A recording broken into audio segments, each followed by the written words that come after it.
Hey, I am so happy about being alive today. That is such a weird thing to say. Anyways, hey, this is something about change. Change is something that I want to get a new idea going for you, something new, something to really understand how you can be the author of the change in your life. So let's unpack this a little bit about change.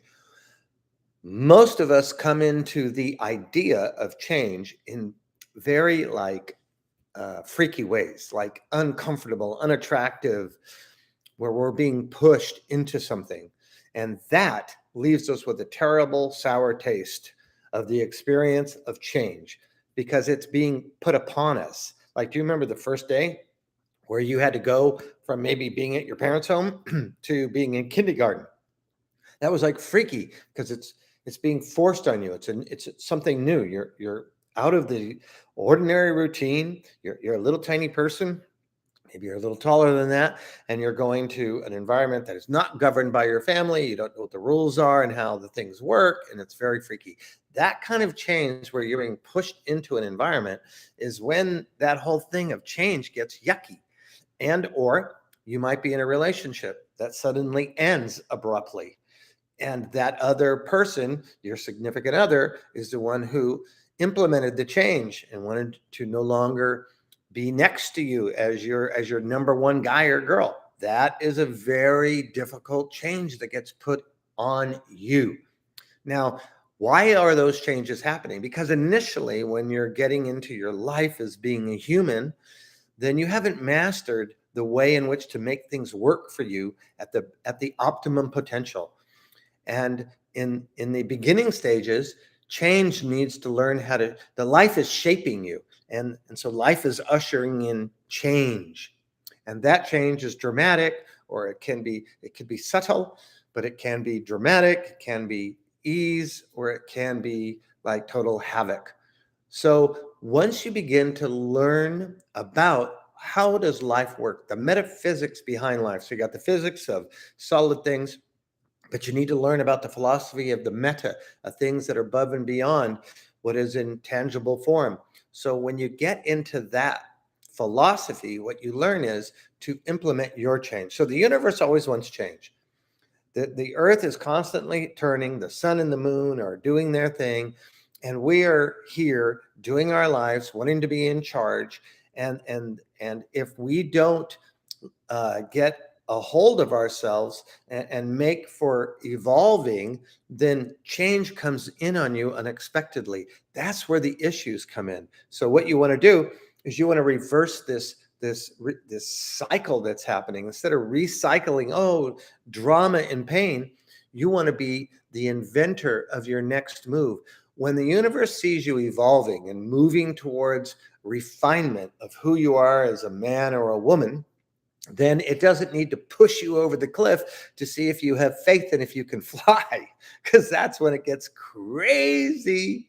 But if you're initiating the change, then the change is in your favor, and you normally get hits in your mind, in your heart, in your belly. That's where the idea of a gut feeling comes from, that will ensure that you are on top of the creation, and the creation isn't on top of you, like an avalanche moving you into change.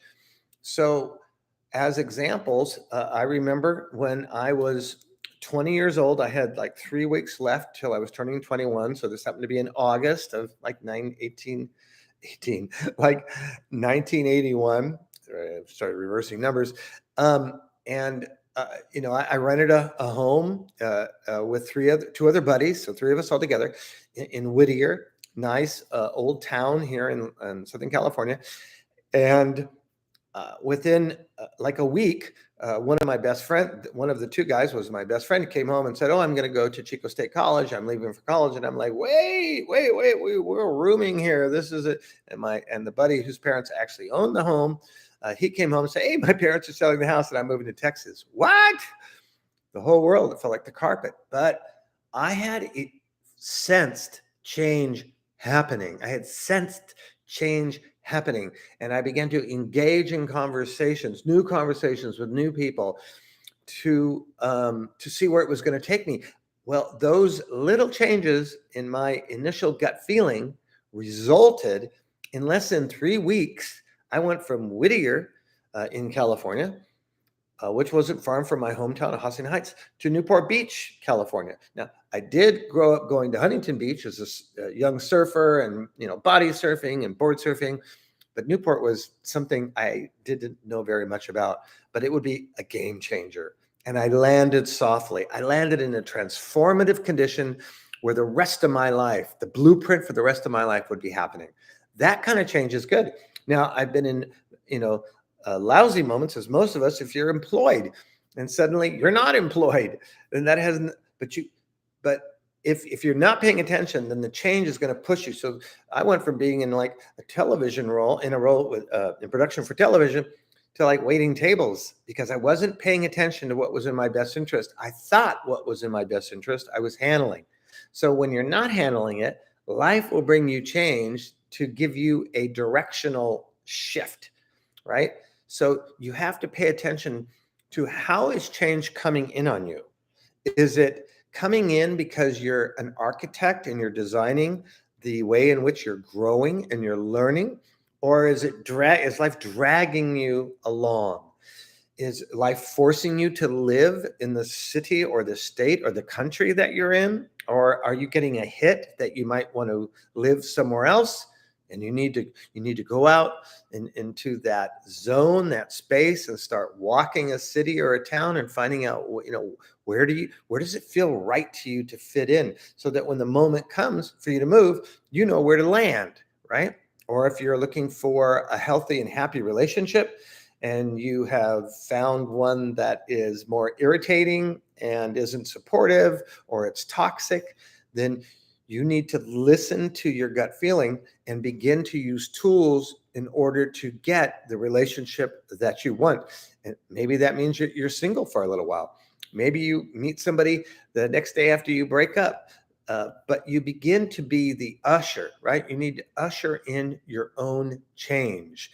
You need to get out pen and paper. Not everything is digital now. Get out, you start with a pen and paper and begin to write about the certain things that you have an inclination that you want to do. It might be in your career. If it's in your career, then begin to initiate by asking yourself, what are my talents? What are my strengths? What are my weaknesses? How can I bring those to the marketplace? Because there's something within you that you came here to be. You are that something, and we have to bring it forward, and we do it through change. We want change to be our buddy. We want it to be our co-pilot. In this country, that co-pilot would be on this side. If we were in Europe, it would be on this side. So wherever you want your co-pilot is change. Your job is to design the change in advance so that the universe comes in and sees the inertia of that energy that you're employing for change, and it doesn't avalanche your butt and cover you in a disdained condition, right? Because that's what it's going to do if you're not managing it properly. You want to be in charge of the change, and you have the magic within you.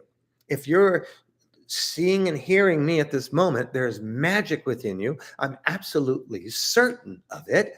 And we have to just elevate it into a condition where you can hear the right move coming in through your intuition, through the miraculous conditions of your relationships and conversations that you're having, that is vibing with you. If you want to move to a certain city, you want to instigate an entrepreneur move and start your own business.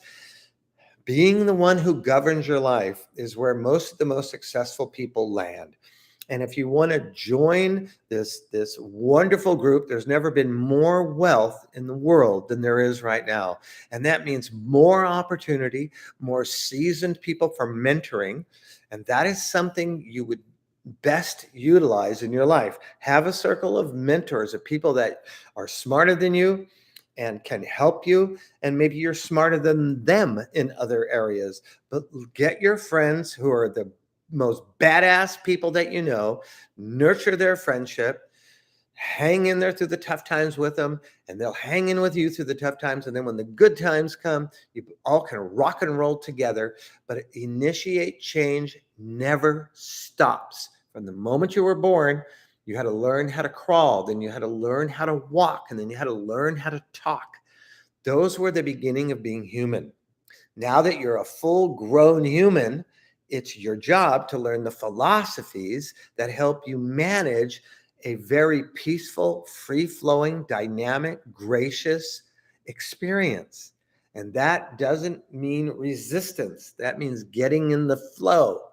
So get in the flow today, and let's see if we can turn this ordinary day into an extraordinary situation. Please like this YouTube channel, Chill. Please maybe leave a comment, 4 words or more, and that will help me to grow my YouTube station so I can reach more people and embrace more of those individuals who are looking to make the most wonderful situation out of their life. So I look forward to the next time I see you, which will be coming up. So leave a like, hit the bell so that you get notices when I'm on, and we're going to go from here. It's a great day.